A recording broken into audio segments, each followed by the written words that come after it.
ಹಳ್ಳಿಗಳ ಎಲೆಗಳ ಮೇಲೆ ಬೀಳುವ ಹನಿ ನದಿಯಾಗಿ ಹರಿಯುವಂತೆ ಶಿವಾಜಿ ಮಹಾರಾಜರ ಕೀರ್ತಿ ಕರ್ನಾಟಕದ ಮಣ್ಣಿನಲ್ಲಿ ಹರಡಿತು. ಅವರ ಧೈರ್ಯ, ಯುದ್ಧತಂತ್ರ ಮತ್ತು ಪ್ರಜಾಪ್ರೇಮವನ್ನು ಕನ್ನಡ ನಾಡು ಎಂದೆಂದಿಗೂ ಗೌರವಿಸುತ್ತಲೇ ಬಂದಿದೆ.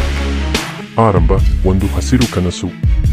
ಶಿವಾಜಿ ಮಹಾರಾಜರು ಬಾಲ್ಯದಲ್ಲಿಯೇ ರಾಜನಂತೆ ಕಾಣುತ್ತಿದ್ದರು, ಆದರೆ ಅವರ ಹೃದಯ ಕೇವಲ ಸಿಂಹದಂತೆ.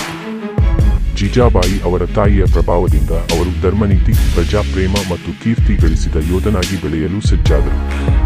ಮಹಾರಾಷ್ಟ್ರದಲ್ಲಿ ಪ್ರಾರಂಭವಾದ ಅವರ ಹೋರಾಟ ದಕ್ಷಿಣದತ್ತ ವಿಸ್ತಾರವಾಯಿತು. ಕನ್ನಡ ನಾಡಿನಲ್ಲಿ ಕೋಟೆಗಳ ಮೇಲೆ ಬಿಜಾಪುರ ಮತ್ತು ಮುಘಲರ ಹಿಡಿತವಿತ್ತು. ಅಲ್ಲಿ ಜನರು ನಮ್ಮನ್ನು ರಕ್ಷಿಸಲು ಯಾರು ಎಂಬಂತೆ ಭಯದಲ್ಲಿದ್ದರು.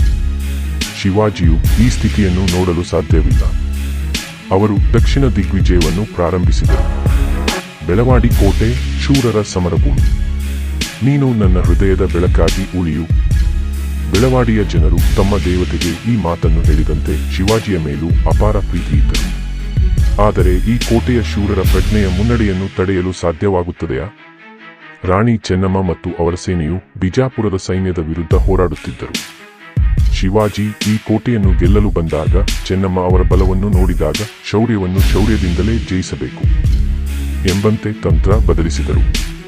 ಸಂಧಾನ ಮತ್ತು ಗೌರವದ ರಾಜತಂತ್ರದಿಂದ ಈ ಕೋಟೆ ಶಿವಾಜಿಯ ಪರವಶವಾಯಿತು. ಪರಶುಗಡ ಕೋಟೆ ಅಸಾಧ್ಯವನ್ನು ಸಾಧ್ಯವನ್ನಾಗಿಸಿದ ಗೆಲುವು. ಅಯ್ಯೋ, ನಮ್ಮ ಕೋಟೆ ಇನ್ನೆಲ್ಲೋ ಹೋಗುತ್ತಿದೆ ಎಂಬ ಭಯ ಪರಶುಗಡದ ಸೇನಾನಿಕರ ಕಿವಿಯಲ್ಲಿ ಮೊಳಗಿದಾಗ ಅದನ್ನು ಅವರ ಪ್ರಾಣದೊಂದಿಗೆ ಉಳಿಸಲು ಶ್ರಮಿಸಿದರು. ಆದರೆ ಶಿವಾಜಿಯ ತಂತ್ರ ಬಲದಿಂದ ಈ ಕೋಟೆ ಕೂಡ ಅವರ ಆಳ್ವಿಕೆಗೆ ಸೇರಿತು. ಶಿವಾಜಿಯು ಮುಂಚಿನಿಂದಲೇ ಈ ಕೋಟೆಯ ಬಗ್ಗೆ ಮಾಹಿತಿ ಸಂಗ್ರಹಿಸಿದ್ದರು. ನಿದ್ರಿಸುತ್ತಿರುವ ಸೈನಿಕರನ್ನು ಹೊಡೆದು ಕೊಳ್ಳುವ ತಂತ್ರವನ್ನು ಉಪಯೋಗಿಸಿದರು. ನೀನು ಬಿಟ್ಟರೆ ನಾನು ಶೂರನಾಗುವುದೇ ಎಂಬಂತೆ ಅವರ ಯೋಧರು ಕೊನೆಯ ಹಂತದವರೆಗೆ ಹೋರಾಡಿದರು. ಕೊನೆಗೆ ಪರಶುಗಡ ಕೋಟೆಯ ಮಸಾಲೆಯು ಶಿವಾಜಿಯ ಚಕ್ರವರ್ತಿಯದ ಭಾಗವಾಯಿತು. ಕೇಳಾಡಿ ಸಾಮ್ರಾಜ್ಯದ ಸ್ನೇಹ, ನಂಬಿಕೆಯ ಗೆಲುವು. ಕೆಳಡಿ ಸಾಮ್ರಾಜ್ಯ ಶಿವಾಜಿಗೆ ಅತ್ಯಂತ ಒಳ್ಳೆಯ ಸ್ನೇಹಿತ. ಶೌರ್ಯ ಅರಿಯಲು ಕತ್ತಿಯ ಅಚ್ಚು ಬೇಕಿಲ್ಲ ಎಂಬಂತೆ ಕೆಳಡಿಯ ನಾಯಕರು ಶಿವಾಜಿಯ ಧರ್ಮನೀತಿಯನ್ನು ಮೆಚ್ಚಿದರು. ಈ ಸಾಮ್ರಾಜ್ಯವು ಶಿವಾಜಿಗೆ ನೆರವಾದಾಗ ನೀನು ನಮ್ಮ ಜೀವಗೆ ಎಂಬಂತೆ ಅವರ ಪ್ರೀತಿ ವ್ಯಕ್ತವಾಯಿತು. ಅಂತ್ಯ ಕೋಟೆಗಳ ಅರಸನ ಕೀರ್ತಿ.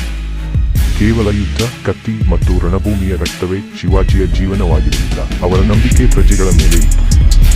ಅವರು ಜಯಿಸಿದ ಕೋಟೆಗಳ ಹೃದಯ ಕಲ್ಲಿನಲ್ಲಿರಲಿಲ್ಲ, ಪ್ರಜೆಯ ಪ್ರೀತಿಯಲ್ಲಿತ್ತು. ನೀನು ನಮ್ಮ ಸ್ವಪ್ನ ಎಂಬಂತೆ ಜನರು ಶಿವಾಜಿಯ ಉತ್ಸಾಹದ ದೀಪವನ್ನು ಹಚ್ಚಿದರು. ಛತ್ರಪತಿ ಶಿವಾಜಿ ಮಹಾರಾಜರು ಅಮರವಾಗಲಿ. ಈ ಘೋಷಣೆ ಕನ್ನಡ ನಾಡಿನ ಕೋಟೆಗಳ ಗೋಡೆಯೊಳಗೂ ಪ್ರಜೆಯ ಮನಸ್ಸೊಳಗೂ ಗಂಭೀರ